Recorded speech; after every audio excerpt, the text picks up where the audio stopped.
તો રાજકોટમાં ચાલુ બસની અંદર તરુણી સાથે દુષ્કર્મ ઘટનાથી ચકચાર મચી ગઈ। અહીં સુરતથી રાજકોટ આવી રહેલી બસમાં તેણે દુષ્કર્મ આચર્યું। આરોપી સકીરાને હોસ્ટેલમાં કામ કરતો હતો અને સુરતથી રાજકોટ આવતા દરમિયાન બ્લેકમેલ કરીને તેણે દુષ્કર્મ આચર્યું। રાજકોટ પોલીસે ફરિયાદ નોંધી સુરત મોકલીને તપાસ હાથ ધરી છે। આરોપી સગીરા સાથેના બનાવથી ચકચાર મચી છે, કારણ કે આખો મામલો બ્લેકમેલ છે અને ત્યારબાદ દુષ્કર્મ આચર્યું હોવાની વિગતો મળી રહી છે। સુરતથી રાજકોટ આવતા દરમિયાન આ દુષ્કર્મ આચર્યું હોવાની વિગતો મળી છે।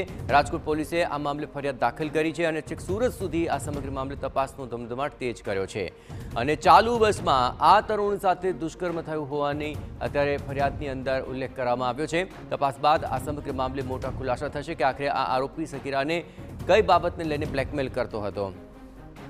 વધુ વિગતે વાત કરવા જોડાઈ રહ્યા છે TV9 સંવાદદાતા મોહિત, આખરો દુષ્કર્મનો જે મામલો છે, તપાસ અત્યારે ચાલી રહી છે, શું શું વિગતો અત્યાર સુધીમાં મળી રહી છે?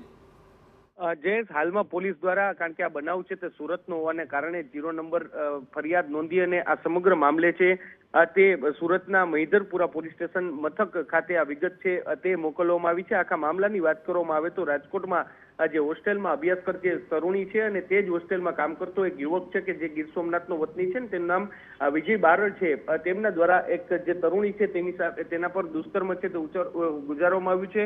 આ તરુણી છે તે કોઈ કામ સબબ સુરત ગઈ હતી અને તેની પાછળ આ જે યુવક છે તે પણ સુરત ગયો હતો અને ત્યારબાદ રિટર્નમાં આવતી વખતે સ્લીપર બસમાં તેને બ્લેકમેલ કરી અને તેના પર દુષ્કર્મ ગુજારવામાં આવ્યું હોવાનો આક્ષેપ છે તે લગાવવામાં આવ્યો છે। આખો મામલો છે તે રાજકોટ પોલીસ પાસે પહોંચતા પોલીસ દ્વારા આ સમગ્ર મામલે કાયદેસરની કાર્યવાહી હાથ ધરી છે અને 0 નંબર ફરિયાદ નોંધી અને મહિધરપુરા પોલીસને વધુ તપાસ માટેની જે તમામ દસ્તાવેજી પુરાવા છે તે સોંપવામાં આવ્યા છે। જોવાનું રહેશે કે પોલીસની તપાસમાં સમગ્ર મામલે શું સામે આવે છે। જી જયેશ। બિલકુલ મોહિત, તમામ ગતિવિધિઓ પર આપ નજર રાખતા રહેજો। તો હવે પોલીસે આ મામલે તપાસ શરૂ કરી છે અને તપાસ બાદ તમામ કારણો પણ સ્પષ્ટ થઈ જશે કે આખરે કયા મામલાને લઈને તે તરુણને બ્લેકમેલ કરતો હતો।